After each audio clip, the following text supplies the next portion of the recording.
Hello y'all, this is Adventure Quest, a online single-player RPG released in 2002. In this video, we'll be checking out the new player / introduction quest released on August 20th, 2015.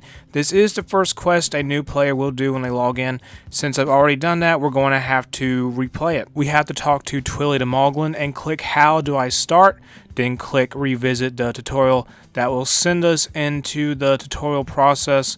And once that comes up, it will give us a description about the game world.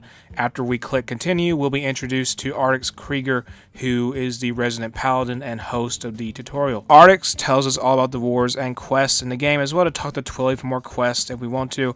We're going to take a tour around the town of Battleon after this, I think. Battleon is like the hub of the game, so to speak. First, we got Yoger's Inn, which is a place to find equipment as well as a place to find more things to do. Next place after that, once we get to it, is Robina's shop, who sells bows and spears. And the place after that is the Frogsard Hunter's shop, who likes hunting down creatures called Zards. After that is some tents where we can find the combat trainers, who are used to raise stats of your character. Going over to the left, we got Arya's pet shop, who unsurprisingly sells pets. Moving up from there is Warlick's shop, which has magic related stuff. Above that is the housing shop, who deals with real estate going beyond the town. In the mountains, you can find random battles with monsters, and that big tower above all the other buildings is the Guardian Tower, which is very useful for people who buy the Guardian upgrade for the game. We're going to get thrown into our first battle, and it's with a Death Knight. This is where you learn the combat basics. So you can see the enemy stats if you move the mouse over their portrait. Basically, keep an eye on their resistances and what they're vulnerable to and what kind of element they are. So if they're darkness, they'll probably attack with darkness, so have a darkness shield and armor, but use a light weapon if they're vulnerable to light. And you can always change your gear because it typically doesn't cost a turn to do so. So let's go ahead and take down this Death Knight. I severely overleveled the Death Knight, so one hit will be all it takes, but even once he is taken down, there's even more undead besides them in the form of another enemy named Drakath, a Dracolich, which I think is like an undead dragon in this universe. I'm not really sure how that works. We don't even have the chance to attack Drakath, who just breathes some sort of purple fire breath and knocks us down instantly. Artix says he will avenge our character. One thing in this game, you don't really die per se, you'll see that very soon, but we do go to the boatman, who lets us change our name, untrained stats. We can also gather hourglasses for them.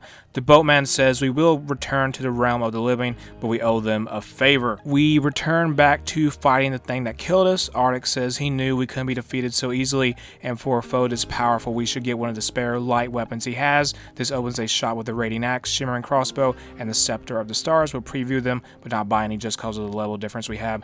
Artix says, well chosen, and now we will defeat Drakath together, this mighty Dracolich we have run into. Drakath is very weak to light attacks, but he is more resistant to everything but darkness, which would barely damage him, like the Death Knight. We're many levels above him, so we'll just attack him, and Artix will do the same to finish him off, resulting in a victory for us against this beast. After our fight, Artix tells us about the classes of the game, which you need to wear the appropriate armor to use the skills for them. The first few classes you'll have access to are Warrior, Rogue, Mage, and Scholar. After this, Artix leaves and makes his exit. We are going to be introduced to some of the NPCs you will meet as you progress along the game. We have Robina, we have the Town Crier, the Treasure Hunter, and after her is the Dragon Slayer guy, over above all of them. Then you have Arya showing us today's event. You can find the latest events going on. Then we have the travel map, which is useful for getting around. We will be left with some parting words by Artix, who shows us the Battleon forums, where we can go if we want to ask for help, and it gives us a website link, unsurprisingly. And we can lastly choose a friend to come help us for our first battles, which is helpful when you're starting out, and right after that, the quest ends. With the tutorial done, the video will end. If you enjoyed the game, make sure to check it out in the description below. If you enjoyed the video, make sure to like and subscribe, leave a comment, have an awesome day. I'll see y'all later. Bye.